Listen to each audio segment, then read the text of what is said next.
guys, so I'm gonna talk to y'all while I'm cleaning right now. So I just kind of want to talk about certain subjects, one of which is something that I feel like definitely needs to be addressed.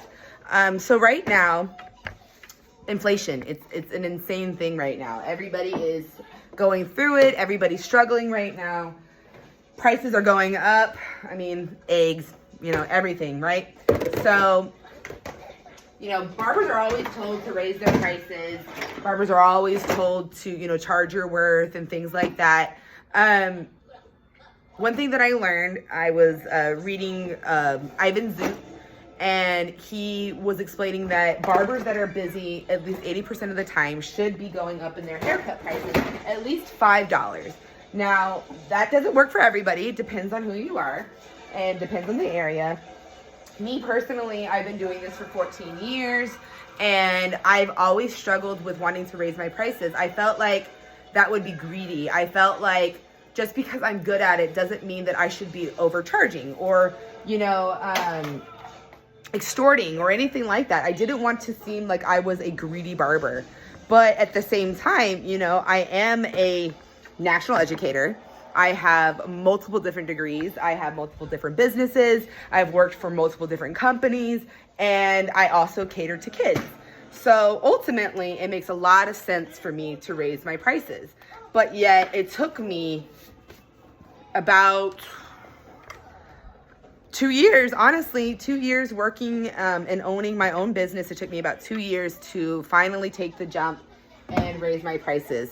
I recently went up to 35.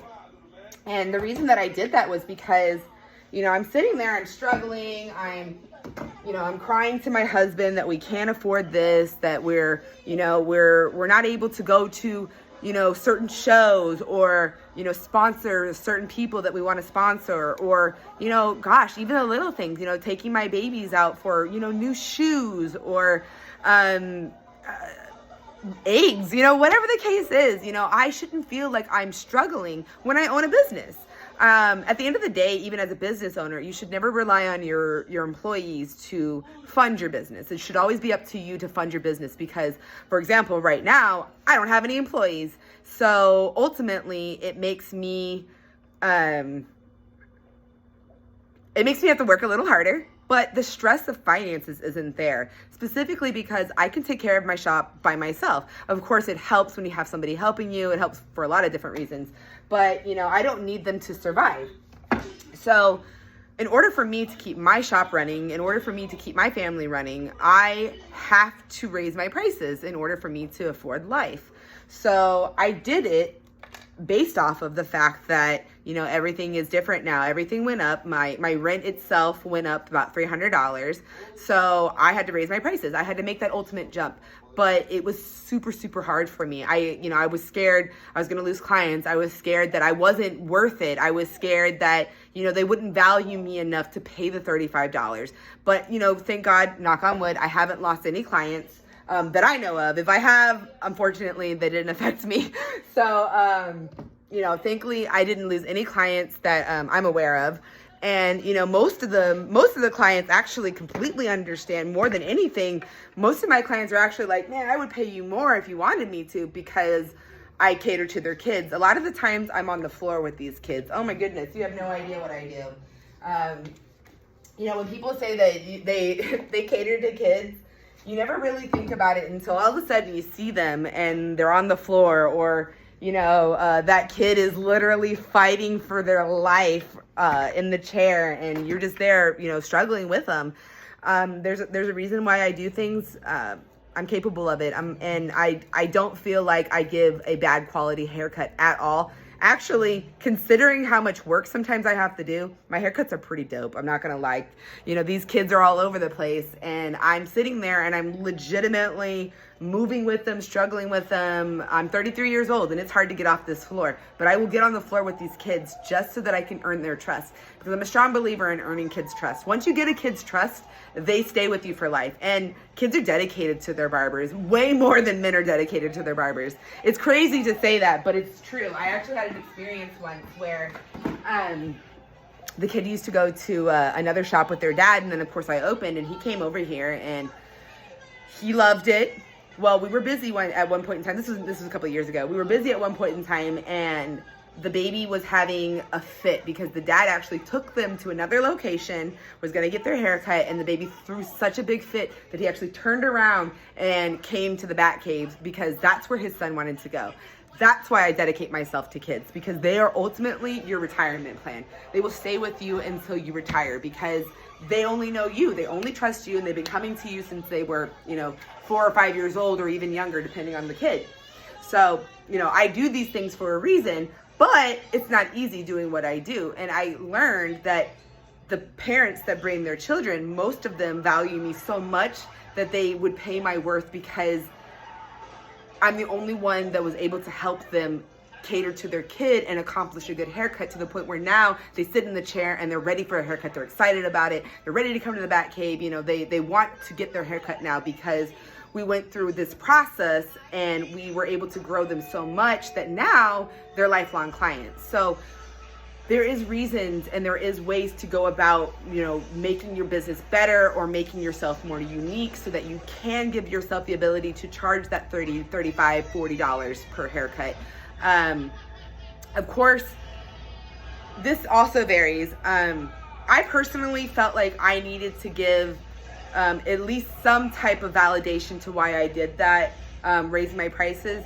But nobody even asked me. I went out of my way to validate my decision when in reality, I shouldn't have to validate anything because it shouldn't matter. It shouldn't matter. I needed to do what I needed to do for my family, for my business, and for me. So you don't have to tell your clients. There is no notice that you need to give them. I didn't give them any time frame. I literally raised the prices, and the week that I raised them, I went ahead and I changed it all in my Booksy, and I gave them all a notification saying that, so that they understood the change. Anybody that I felt like didn't know the change, I did explain it to them when they got into the chair. But, I did that about a month ago or a couple of weeks ago. And now I feel comfortable enough to say, you know what, if you book, you book. And if you accept the 35, you accept the 35. It's another reason why I go through Booksy as well, because it allows me to eliminate difficult conversations that I feel uncomfortable having. I'm a very, I feel like I'm too nice. I'm a giving person. So when I have to do something and I know that I have to do it, it's very hard for me to stay stern because I care a lot about my clients, more so than I ever have in my entire life, specifically because I have built relationships with a lot of my clients. So it is hard for me to make those hard decisions. But at the same time, when I respect somebody, I expect the same respect back. And luckily I get that. So, you got to do what's best for you, regardless of how you feel. Booksy personally allows me to get those hard conversations out because I can mass blast it. I can put it on as a booking note. So for example, when you book, you'll get a note that basically says, I think at this point in time, I don't have anything on there, but most of the time I usually have a greeting like, hi, thank you for booking with the Bat Cave or something like that. For a short period of time, I also would tell my clients when they would book, like it's a one-man shop. And things like that, just so that you can get those, those conversations that you don't really want to have in person out of the way immediately, so that you don't feel uncomfortable with making those decisions or having those hard conversations with clients that you feel might get upset about it. So so that's one of the reasons why I use Booksy, is because it's a lot easier to target. So, but yes, these are just a little bit of my my tips and my ideas and just some of the topics that I feel are important and that I had to go through, and that was super hard for me to do because, like I said, I actually really love my job. I love my clients. I love the family that I've built here, and it's hard for me to tell you something that is different when you've been coming to me for 3 or 4 years. I don't want to upset you because I had to change things for the better of myself.